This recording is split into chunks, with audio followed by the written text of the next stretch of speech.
సాయుధ బలగాలను వెంటనే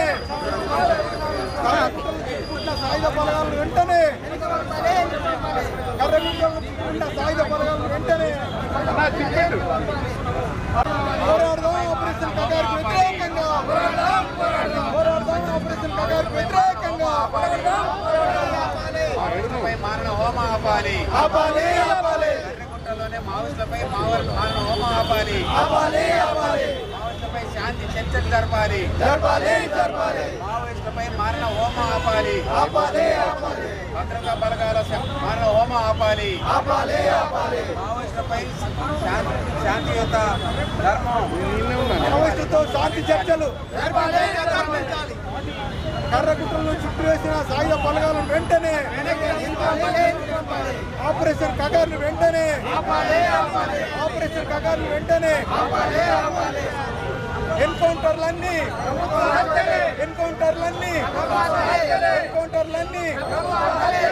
ఆపరేషన్ కగారుకు వ్యతిరేకంగా ఆపరేషన్ కగారుకు వ్యతిరేకంగా హైదరాబాద్ ట్యాంక్ బండ్ దగ్గర పౌరకుల సంఘం ధర్నా నిర్వహిస్తున్నది. ఇది ఫిబ్రవరి 18 నుంచి మన ముడుగు బార్డర్లో ఉన్నటువంటి కర్రెగుట్టల్లో 5,000 సాయుధ బలగాలు, అందులో సిఆర్పిఎఫ్, గ్రేహాండ్స్, డిఆర్జీ బలగాలు కలిసికట్టుగా కుమ్మి నిర్వహిస్తూ ఒకవైపు ప్రకటించినట్టుగా ఇప్పటికి 5గురిని చంపేసిండ్రు. ఇంకా ఎన్ని హత్యలు జరుగుతాయని భయంగా ఉంది, ఆందోళనగా ఉంది. ఈ నేపథ్యంలో పౌరకుల సంఘం ఆర్టికల్ 21 జీవించే హక్కుకు ప్రధానంగా గౌరవం ఇస్తుంది. కాబట్టి ప్రభుత్వాలు జీవించే హక్కును కాపాడాలని, అక్కడ ఏదైతే కర్రగుట్టల్లో చుట్టుముట్టిన 5,000 సాయుధ బలగాన్ని వెనక్కి తీసుకొని వాళ్ళ యొక్క జీవించే హక్కును కాపాడాలని మేము డిమాండ్ చేస్తున్నాం. కర్రగుట్టలను 5,000 బలగాలు చుట్టుముట్టి హత్యాకాండ కొనసాగిస్తున్నాయో దాని వ్యతిరేకంగా పౌరకుల సంఘం నిర్వహిస్తున్న ధర్నాలో టీపీఎఫ్, తర్వాత పీడిఎస్యు, తర్వాత ఇఫ్టు వీళ్ళందరూ కూడా పాల్గొన్నారు. ముఖ్యంగా డిమాండ్ ఏంటంటే కర్రగుట్టలను చుట్టుముట్టిన సాయుధ బలగాన్ని వెనక్కి తీసుకోవాలి. ఏదైతే 2 ఏళ్లుగా ఆపరేషన్ కగారు పేరుతోటి ఇప్పటికీ 90 ఎన్కౌంటర్లో కనీసం 1000కి పైగా హత్యలు జరిగినాయి. వీటన్నిటిని నిలిపేయాలి. ఈ హత్యాకాండ కూడా కగారు ఆపరేషన్ కూడా ఆపరేషన్ నందు కగారు యుద్ధం, ఆ యుద్ధం కూడా ఎందుకు జరుగుతుందంటే కోట్లాది విలువైన ఖనిజ సంపద అడవిలో ఉన్నది, దాన్ని కార్పొరేట్లకు అందించడం కోసం ఒక యుద్ధాన్ని చేస్తుంది. ఆ యుద్ధంలో భాగంగా మావోయిస్టులు, ఆదివాసులు చంపబడుతున్నారు. ఈ విషయంలో రేవంత్ రెడ్డి ప్రభుత్వం గొంతెత్తాలి, సీతక్క మాట్లాడాలి, మహేష్ కుమార్ గౌడ్ మాట్లాడాలి. ఇది పూర్తిగా ప్రజాస్వామ్య విరుద్ధం. ఎందుకంటే మీ ప్రధాన నాయకుడు రాహుల్ గాంధీని కూడా నిండు పార్లమెంట్లో అర్బన్ నక్సల్గా మాట్లాడినరు. మీరు గొంతెత్తకపోతే ఇక్కడ ప్రజాస్వామ్యము, రాజ్యాంగం విలువలు లేకుండా పోతుంది. అక్కడ కర్రగుట్టలు చుట్టుముట్టిన సాయుధ బలగాన్ని వెనక్కి తీసుకొని ఒక ప్రజాస్వామిక వాతావరణాన్ని నెలకొల్పాల్సిందిగా రేవంత్ రెడ్డి ప్రభుత్వాన్ని డిమాండ్ చేస్తున్నాం. ఎవరిది? మాదా పౌరకుల సంఘం భవిష్యత్ కార్యాచరణ అంటే అన్ని వామపక్ష పార్టీలను, ప్రజా సంఘాలను, ప్రతిపక్ష పార్టీలను కలుపుకొని ఒక డెలిగేషన్గా గవర్నర్ కానీ రేవంత్ రెడ్డి కానీ కలిసి అసలు ఒక మెమోరాండం ఇచ్చే ప్రయత్నం చేస్తాం. అన్ని రాజకీయ పక్షాలను కలుపుకొని పోతాం. ఒక ప్రజాస్వామ్య ప్రక్రియలో భాగంగా మేము ఒక అడుగు ముందుకేస్తామని తెలియజేస్తాం. దేశం ప్రమాదంలో చిక్కుకున్నది. ఈ దేశంలో హక్కులు కాలరాచి వేయబడుతున్నాయి. ప్రశ్నించేటువంటి గొంతులు నొక్కివేయబడుతున్నాయి.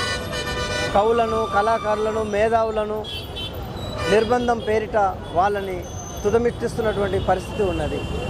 మధ్య భారతంలో జరుగుతున్నటువంటి ఒక యుద్ధం, ఈ దేశంలో ఒక యుద్ధాన్ని కేంద్ర ప్రభుత్వం ప్రకటించింది. కగార్ 1 అని ఈరోజు ప్రకటించింది. మార్చి 31వ తేదీ వరకు అక్కడ మావోయిస్టులను తుదముట్టిస్తామని ఒక సవాల్, ఒక ప్రకటన కేంద్ర ప్రభుత్వం ఇచ్చి ఉన్నది. అయితే మార్చి 31కి సాధ్యం కాదు కాబట్టి కగార్ 2 అన్నటువంటిది తెర మీదకి తెచ్చింది. ఇది కేంద్ర ప్రభుత్వం వైఫల్యం. కేంద్ర ప్రభుత్వం వేసినటువంటి అంచనాలు తలకిందులయ్యాయి కాబట్టి కగార్ 2 వచ్చింది. ఆయన చెప్పినటువంటి టైం ప్రకారం మార్చి 31 నాటికి అందరినీ తుదముట్టించాలి. కానీ తుదముట్టించలేనటువంటి నిజం తనకు తేలిపోయింది. కాబట్టి ఇక్కడ ఉన్నటువంటి కర్రెగుట్టల్లో ఉన్నటువంటి నిధులను, నిక్షేపాలను, సహజ వనరులను కబ్జా చేయడానికి తిరిగి కగార్ 2 పేరిట కర్రెగుట్టల్లో ఉన్నటువంటి ఆదివాసులను చంపడమే లక్ష్యంగా మళ్ళీ కగార్ 2ను ముందుకు తెచ్చింది. మధ్య భారతంలో ఉన్నటువంటి సహజ వనరులను, గనులను, సంపదలను బడా పెట్టుబడిదారులకు, కార్పొరేట్లకు, సామ్రాజ్యవాదులకు కట్టబెడుతున్నారు. అంబానీకి, ఆదానీకి అప్పనంగా ఇస్తున్నటువంటి పరిస్థితి. దీనిని ఆదివాసులు వ్యతిరేకించారు. వీళ్ళని ఉద్యమంలోకి తీసుకొచ్చినటువంటి మావోయిస్టులను అంతమొందించడానికి కాగారు 1, ఇప్పుడు కాగారు 2, అంతకు మించి వేరే ఏమీ లేదు. కేంద్ర ప్రభుత్వం చేస్తున్నటువంటి నీతి బాహ్యమైనటువంటి ఇది చర్య. ఇది ఈ దేశ ప్రజలపైనే వాళ్ళు యుద్ధం చేస్తున్నారు అన్నటువంటిది వాళ్ళు గుర్తుంచుకోవాలి. కాబట్టి ఈ దేశంలో పరిపాలన మొత్తంగా కూడా కార్పొరేట్ పరిపాలన కొనసాగుతూ ఉంది. ఇది పెట్టుబడిదారుల పరిపాలన కొనసాగుతుంది. ఇది నిరంకుశ దోపిడీ పీడకుల పరిపాలన కొనసాగుతుంది. ఈ దేశంలో రైతుకు రక్షణ లేదు, కార్మికులకు రక్షణ లేదు, ఉద్యోగులకు రక్షణ లేదు, నిరుద్యోగులు ఆత్మహత్యలు చేసుకుంటున్నటువంటి పరిస్థితి. 78 సంవత్సరాల స్వాతంత్రం అనేటువంటి ఒక మేడిపండు స్వాతంత్రం ఎవరికి ఉపయోగపడ్డది? ఈ స్వాతంత్రం, ఈ ప్రజాస్వామ్యం పేపర్ల మీదనే నిక్షిప్తమై ఉన్నది. ఈనాటికి తినటానికి తిండి లేక, కట్టుకోవడానికి బట్ట లేక, ఉండటానికి ఇల్లు లేక, కనీస అవసరాలు లేక, ఉచిత విద్య లేక, ఉచిత వైద్యం లేక, కూనారిల్లినటువంటి దారిద్ర్యంలో కొట్టుమిట్టాడుతున్నటువంటి భారతదేశం. ఈ భారతదేశంలో నిత్యం తిరుగుబాట్లు వస్తూనే ఉంటాయి. దారిద్ర్యం ఉన్నంత కాలం దేశంలో, దోపిడీ పీడనలో ఉన్నంత కాలం దేశంలో పెట్టుబడిదారులు, కార్పొరేట్, పెద్ద వలసవాద కంపెనీలు ఉన్నంత కాలం ఈ తిరుగుబాట్లు వస్తూనే ఉంటాయి. ఒక మధ్య భారతమే కాదు, దేశవ్యాప్తంగా నిన్నగాక మొన్న 30 కోట్ల మంది కార్మికులు, కర్షకులు, ఉద్యోగులు అందరూ రోడ్ల మీదకి వచ్చి నిరసన తెలియజేశారు. ఎందుకు నిరసన తెలియజేశారు? ఈ దేశం చాలా వికసిత భారతే అయితే 30 కోట్ల మంది ఎందుకు వికసించలేకపోయారు? కాబట్టి ఈనాటికైనా కేంద్ర ప్రభుత్వం ప్రజలపైన యుద్ధం చేయడాన్ని మానుకోవాలి. ఆదివాసులను చంపడాన్ని ఆపివేయాలి.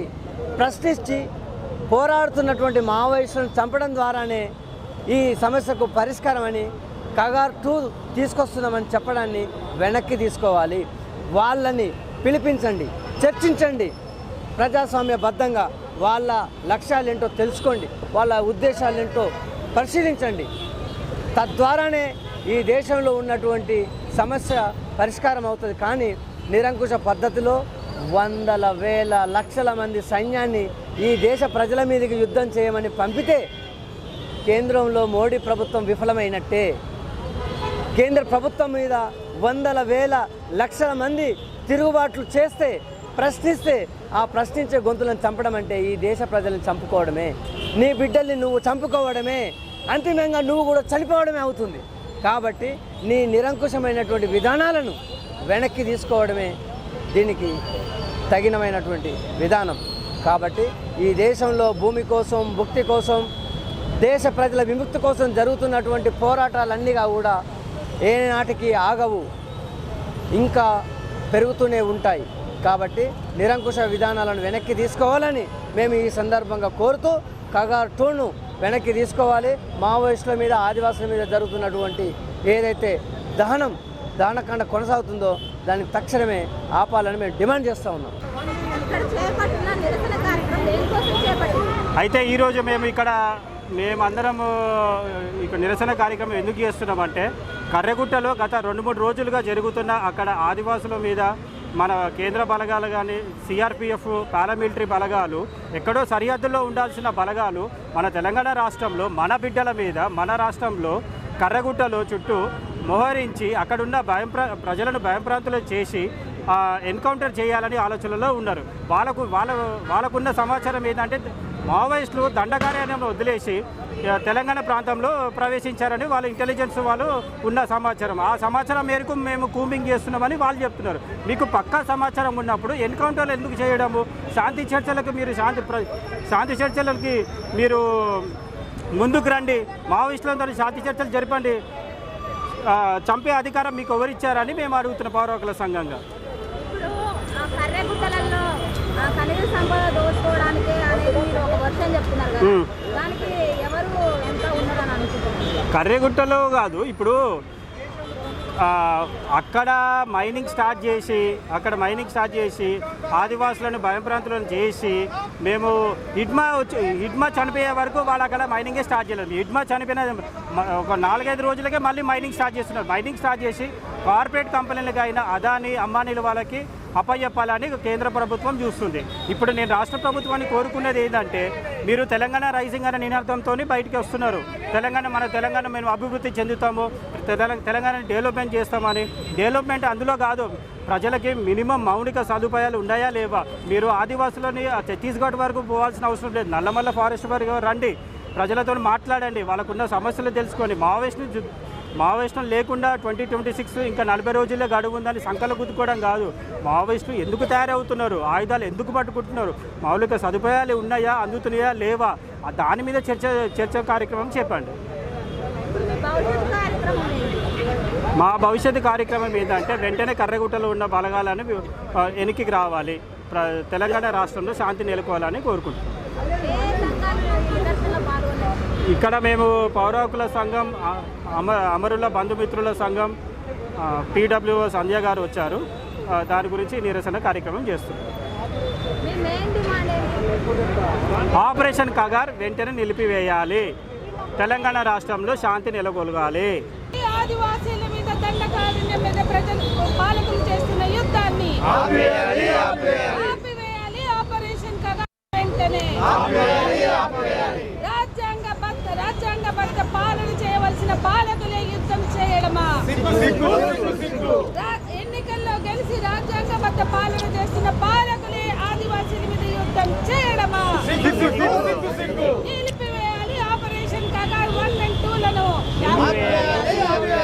ఆపివేయాలి ఆపరేషన్ కగార్ ని వెంటనే. ఆదివాసీలపై మానవ హక్కుల ఉల్లంఘనను భారత సుప్రీంకోర్టు, భారత రాజ్యాంగ వ్యవస్థ స్పందించాలి. ఆపరేషన్ కగార్ పోరాడదాం, ఆదివాసీలకు మద్దతుగా పోరాడదాం. ఆపరేషన్ కగార్ ని నిలిపివేసేంత వరకు కర్రెగుట్టల్లో ఆపరేషన్ 2 కగారు పేరుతో మోహరించిన బలగాలనన్నీ తక్షణమే వెనక్కి పంపించాలని చెప్పేసి కేంద్ర ప్రభుత్వాన్ని డిమాండ్ చేస్తూ ఉన్నాం. బూటకపు ఎన్కౌంటర్ల పేరుతోన ఈ భారతదేశంలో నివసిస్తున్నటువంటి ఆదివాసీ ప్రజలు మావోయిస్టుల పేరుతోన హత్య చేయడం అనేది మానుకోవాలని చెప్పేసి ప్రభుత్వాన్ని డిమాండ్ చేస్తాం. గత 6 నెలల సంధి మావోయిస్టులు కేంద్ర ప్రభుత్వానికి పెడుతున్నటువంటి డిమాండ్ ఏదైతే ఉందో చర్చల ప్రక్రియ, ఆ చర్చల ప్రక్రియను కొనసాగించాలని చెప్పేసి ప్రభుత్వాన్ని డిమాండ్ చేస్తూ ఉన్నాం. ఈ దేశంలో ఒక పౌర ప్రజాస్వామిక వాతావరణాన్ని నెలకొల్పాలని చెప్పేసి ప్రభుత్వాలను డిమాండ్ చేస్తూ ఉన్నాం. అట్లా చేయకుండా ఆదివాసీల కాళ్ళ కింద ఉన్నటువంటి ఖనిజ సంపదను లేదా అడవిని మొత్తాన్ని నరికివేసే విధానాలను, దోపిడీ చేసే విధానాలను మేము పూర్తిగా వ్యతిరేకిస్తున్నాం. ఆదివాసీ ప్రజలు ఏర్పాటు చేస్తున్నటువంటి ఈ రాజ్యాంగంలో ఉన్నటువంటి మౌలిక హక్కులు, వాళ్ళ హక్కులు ఏవైతే ఉన్నాయో, పేసా 170 హక్కులు ఏవైతే ఉన్నాయో వాళ్ళను సమూలంగా అమలు జరిపి వాళ్ళ హక్కులకు గ్యారంటీ కల్పించాలని చెప్పేసి ప్రభుత్వాలను మేము డిమాండ్ చేస్తూ ఉన్నాం. అట్లా చేయకుండా హత్యల పేరుతో హత్యలు చేసుకుంటూ ఒక నరమేధాన్ని సృష్టించు, భయభ్రాంతులకు గురి చేసి, అడవి నుండి ఆదివాసీలను ఇళ్ళగొట్టి నిరాశలను చేసి ఆ సంపదను మొత్తం కూడకంగా సామ్రాజ్యవాదులకు, బడా పెట్టుబడిదారులకు కట్టబెట్టే విధానాన్ని మేము పూర్తిగా వ్యతిరేకిస్తున్నాం. అట్లా ఈ దేశంలో ప్రజల యొక్క మౌలిక అవసరాలు ఏవైతే ఉన్నాయో ఆ అవసరాల కోసం, అట్టడుగున్నటువంటి ప్రజల అభ్యున్నతి కోసం మీ పరిపాలన విధానాన్ని కొనసాగించకుండా ఒక దౌర్జన్య విధానం పాలనను కొనసాగిస్తున్నారు. ఆ దౌర్జన్య విధానాలను మానుకొని రాజ్యాంగబద్ధంగా, చట్టబద్ధంగా మీరు ఎన్నుకోబడ్డటువంటి పాలకులు ఏవైతే ఉన్నారో ఈ రాజ్యాంగబద్ధ పాలనను కొనసాగించాలని చెప్పేసి మేము ఈ కేంద్ర ప్రభుత్వాన్ని డిమాండ్ చేస్తూ ఉన్నాం. ఈ దేశంలో మొత్తంగా ఈ దేశంలో జరుగుతున్నటువంటి ప్రజల మీద, అణగారిన ప్రజల మీద జరుగుతున్నటువంటి దాడులు, మహిళల మీద జరుగుతున్నటువంటి హత్యలు, అత్యాచారాలకు మొత్తం కూడకంగా దీనికి కేంద్ర ప్రభుత్వం బాధ్యత వహించి తక్షణమే వీటన్నిటిని నిర్మూలన చేసినందుకోసం ప్రభుత్వాలు చర్యలు తీసుకోవాలి. ఒక శాంతియుత వాతావరణాన్ని, ఒక ప్రజాస్వామిక వాతావరణాన్ని ఈ దేశంలో నెలకొల్పాలని చెప్పేసి ప్రభుత్వాన్ని డిమాండ్ చేస్తూ ఉన్నాం. ప్రియమైన ప్రజలారా, ఈరోజు ఆదివాసులపై, అడవిపై జరుగుతున్నటువంటి ఆపరేషన్ పేరుతో ఏదైతే ఉందో దాన్ని వెంటనే ఆపివేయాలని కేంద్ర రాష్ట్ర బలగాలు కర్రెగుట్టలను చుట్టుముట్టి అక్కడ మానవ హననాన్ని సృష్టిస్తూ ఉన్నారు. దాన్ని ఆపాలని డిమాండ్ చేస్తూ కదులుదాం కదులుదాం మనమంతా, ఈ రాజ్యంపై రణం చేయ జనమంతా, ఈ రాజ్యంపై రణం చేయ జనమంతా, వీరుల నెత్తుటి ధారలు పోరుకు నడిపేదారులు, వీరుల నెత్తుటి ధారలు పోరుకు నడిపేదారులు, ఆదాల్లో దండుగట్టి పోరు జెండ చేతబట్టి కదులుదాం కదులుదాం మనమంతా, ఈ రాజ్యంపై రణం చేయ జనమంతా, అడవి తల్లి ఒడి చెత్త ఆదివాసి బిడ్డలంతా రేలారే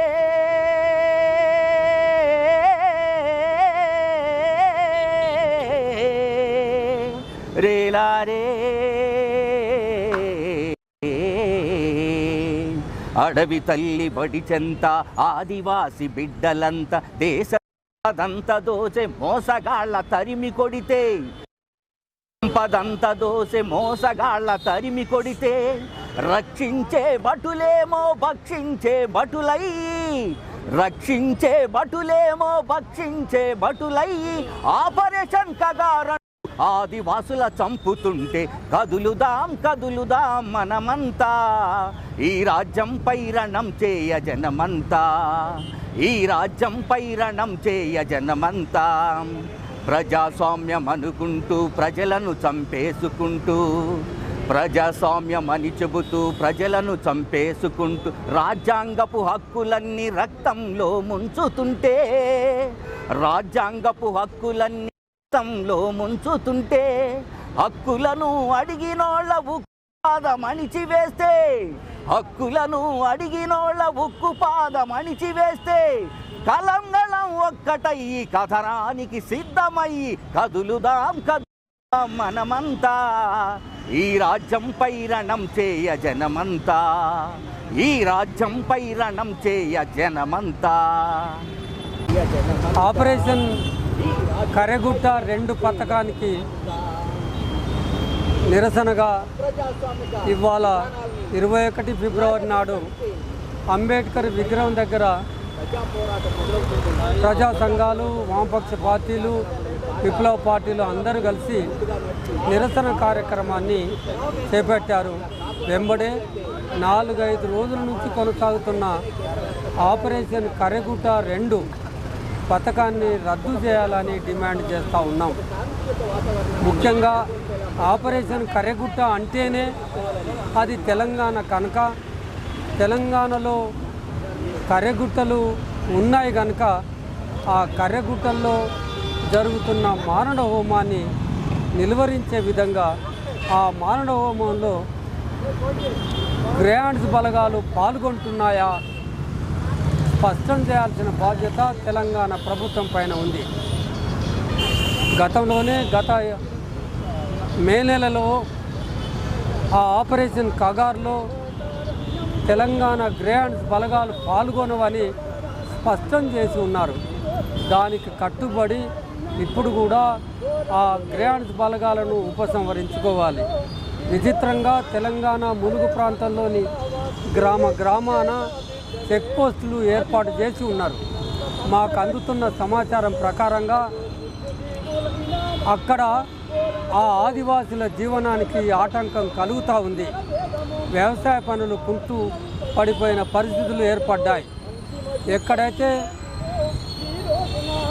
ఆ ఆకుపచ్చని రంగుల షర్ట్లు వేసుకొని తిరిగే బలగాలు ఉంటాయో, పోలీసు బలగాలు ఉన్న చోట, సాయుధ బలగాలు తిరిగే చోట మొట్టమొదలు బలి అయ్యేది మహిళ కనుక ఇప్పుడు ఆపరేషన్ కర్రెగుట్ట పథకంలో భాగంగా ఆదివాసీ మహిళలు రక్షణగా ఉన్నారు అని, వాళ్ళపైన అత్యాచారాలు జరుగుతలేవని చెప్పగలమా?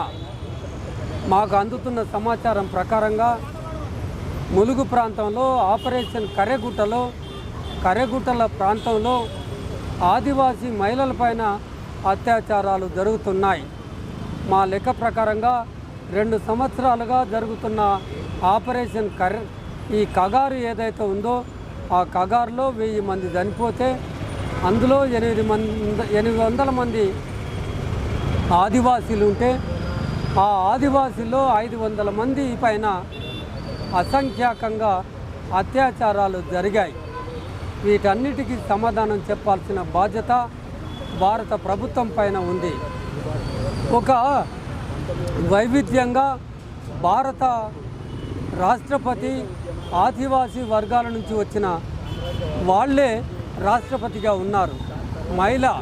ఆ మహిళ భారతదేశంలో నివసిస్తున్న ఆదివాసీ మహిళలకు ఏం జరుగుతుందో ఒక్కసారి అవలోకన చేసుకోవాల్సిన బాధ్యత ఉంది. వెంటనే సమాచారం తెప్పించుకోండి. భారతదేశంలో అంతర్భాగమైన కర్రెగుట్టల్లో ఆదివాసీ మహిళలపైకు ఏం జరుగుతుందో సమాచారాన్ని తెప్పించుకోండి. పోయిన సంవత్సరం ఏప్రిల్ 20 నుంచి మే 10 వరకు జరిగిన ఆపరేషన్ కర్రెగుట్ల కార్యక్రమంలో 31 మంది చనిపోతే 25 మంది ఆదివాసీలు ఉన్నారు, ఆదివాసీ మహిళలు ఉన్నారు. ఈ సమాచారం అంతా తెప్పించుకొని ఇప్పటికైనా ఆపరేషన్ కర్రెగుట్ట 2 పథకాన్ని వెంటనే ఉపసంహరించుకోవాలని తెలంగాణ ప్రభుత్వం పౌర హక్కులను నిలబెడతానని ప్రజాస్వామ్యాన్ని పునరుద్ధరిస్తానని ఒక వాగ్దానం చేసి ఉంది. దానికి ఇవాళ ఒక పరీక్ష ఎదుర్కొంటుంది.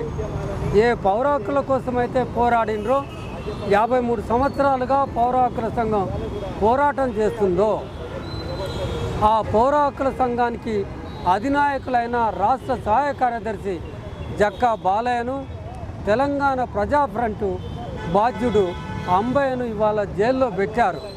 వాళ్ళను జైల్లో పెట్టే సమాచారం రాష్ట్ర ముఖ్యమంత్రి గారికి ఉంటే పోలీసుల నియంత్రణ మీ చేతుల్లో ఉందా అని అడుగుతూ ఉన్నాం.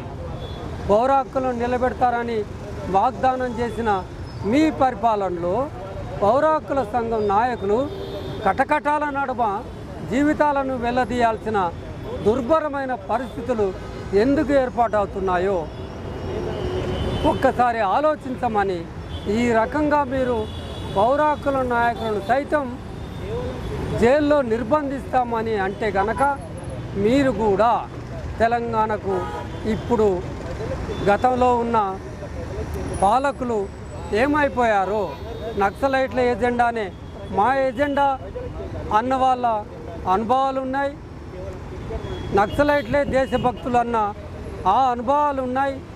ఇవాళ పౌర హక్కులు నిలబెడతామన్న మీ అనుభవం భిన్నంగా ఉండాలని, నిజంగా పౌర హక్కులను కాపాడే దిశగా పాలసీ విధానాలు ఉండాలని, ముఖ్యంగా తెలంగాణ పోలీసులను గ్రాండ్స్ బలగాలను పూర్తిగా మీ చేతుల్లో మీ నియంత్రణలో ఉంటే అప్పుడు మాత్రమే పౌర హక్కులు నిలబెట్టడం, ప్రజాస్వామ్యాన్ని పునరుద్ధరిస్తామనే ఆకాంక్ష నెరవేరుతుందని తెలియజేస్తూ ఉన్నాం.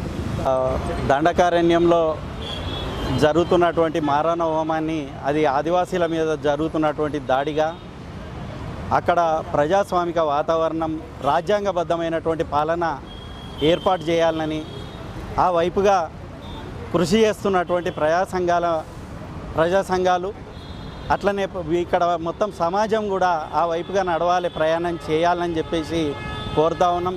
ఇవాళ ఆదివాసీల కాళ్ళ కింద ఉన్నటువంటి ఖనిజ సంపదను కేవలం గుప్పెడు మంది పెట్టుబడిదారుల కోసం, కార్పొరేట్ల కోసం ఏదైతే అప్పజెప్పే ప్రయత్నం చేస్తున్నదో అదిని అడ్డుకోవాలని, అట్లనే ఆ ఖనిజ సంపదలన్నీ కూడా ఈ దేశ ప్రజల హక్కు, ఆ ఖనిజ సంపదల్ని కాపాడుకోవడానికి మొత్తం సమాజం ఇవాళ ఒక ఏకీకృతం కావాలని చెప్పేసి ఆ వైపుగా ప్రయాణం చేస్తారని ఆశిస్తున్నాం.